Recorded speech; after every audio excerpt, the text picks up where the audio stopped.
Today we're starting a new book for our fantasy read aloud. This book I'm really excited to share with you is called Mufaros' Beautiful Daughters, and it's an African tale. Today I'm actually not going to be reading it out loud myself. This is because this text has beautiful images and pictures in it. And there is someone online who made a video that has all the pictures in it. So I really wanted to include those images for you because they're really beautiful and go very nicely with the text. But I will, like all read alouds, be pausing to think about some of the important things as we're reading. So our teaching point is that readers of fantasy think about the implications of the setting. How is the setting affecting the characters?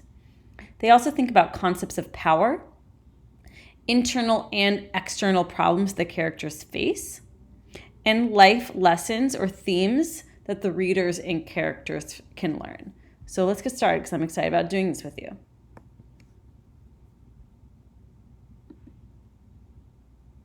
Mufaros' Beautiful Daughters, an African Tale, written and illustrated by John Steptoe, read by Miss Buck. A long time ago, in a certain place in Africa, a small village lay across a river and half a day's journey from a city where a great king lived.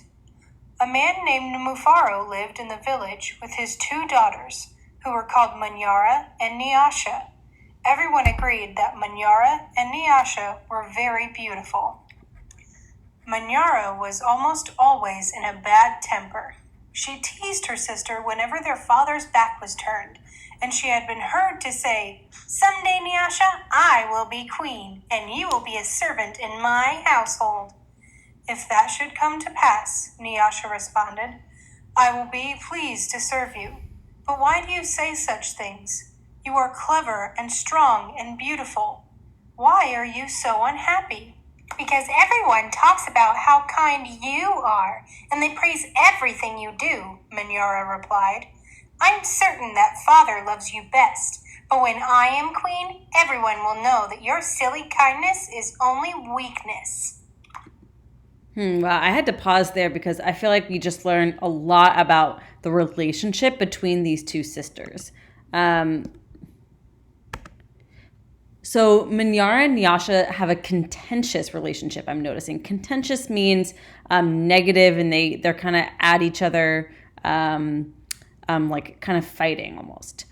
We can see from this conversation that just happened that Menyara is pretty jealous of her sister because she thinks Nyasha is their father's favorite, and everyone praises Nyasha for her kindness. Menyara wants to be queen and have Nyasha serve her. Nyasha says she would be happy to do so. And even in that statement, it really shows Nyasha's kindness. She's not trying to get back at her sister about this. She just wants to do what's kind and do what's right. So we're noticing not only about their relationship, but also big differences in their character traits. Nyasha was sad that Menyara felt this way, but she ignored her sister's words and went about her chores. Nyasha kept a small plot of land on which she grew millet, sunflowers, yams, and vegetables. She always sang as she worked, and some said it was her singing that made her crops grow more bountiful than anyone else's. One day, Nyasha noticed a small garden snake resting beneath a yam vine. "Good day, little Nyoka," she called to him. "You are welcome here. You will keep away any creatures who might spoil my vegetables." She bent forward, gave the little snake a loving pat on the head, and then returned to her work. From that day on, Nyoka was always at Nyasha's side when she tended her garden. It was said that she sang all the more sweetly when he was there. Mufaro knew nothing of how Menyara treated Nyasha. Nyasha was too considerate for her father's feelings to complain, and Menyara was always careful to behave herself when Mufaro was around. Early one morning, a messenger from the city arrived. The great king wanted a wife. "The most worthy and beautiful daughters in the land are invited to appear before the king, and he will choose one to become queen," the messenger proclaimed. Mufaro called Menyara and Nyasha to him. It would be a great honor to have one of you chosen, he said. Prepare yourselves to journey to the city. I will call together all our friends to make a wedding party. We will leave tomorrow as the sun rises. But my father, Menyara said sweetly, it would be painful for either of us. So I'm going to pause there because I'm starting to think thematically. I'm starting to think about what a possible theme would be. And we know that the king wants someone who is worthy. And good readers, we think thematically throughout the text. We don't wait for the end to come up with a possible theme. So I think this tale is going to teach us something about what does it mean to be a worthy person? What does that mean? What's valuable in a human? Because we just found that out through Mufaros' conversation with his daughters. I will call together all our friends to make a wedding party. We will leave tomorrow as the sun rises. But my father, Menyara said sweetly, it would be painful for either of us to leave you, even to be wife to a king. I know Nyasha would grieve to death if she were parted from you. I am strong. Send me to the city and let poor Nyasha be happy here with you. Mufaro beamed with pride. Let's think about that. Do we think Menyara is really trying to do the right thing and be kind? So we want to think about characters' motives. So does she really want to just be kind and, be the best person? Or is she really looking out for herself, being selfish so that she can go to the king and have him marry her and so she can become queen? So based on what we know, she probably has that more negative intentions. But good readers, we really want to think about what are the characters' motives. The king has asked for the most worthy and the most beautiful. No, Menyara, I cannot send you alone.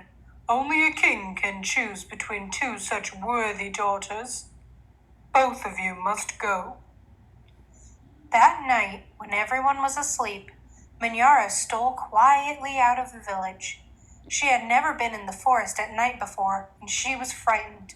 But her greed to be the first to appear before the king drove her on. In her hurry, she almost stumbled over a small boy who suddenly appeared standing in the path.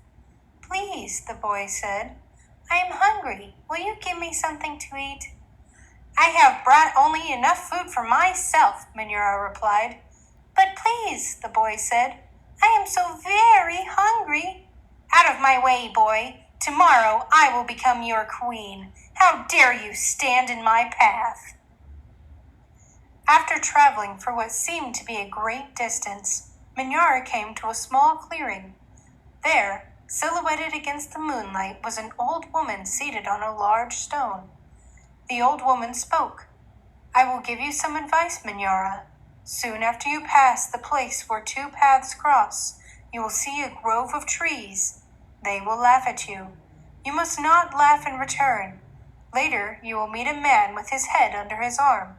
You must be polite to him. How do you know my name?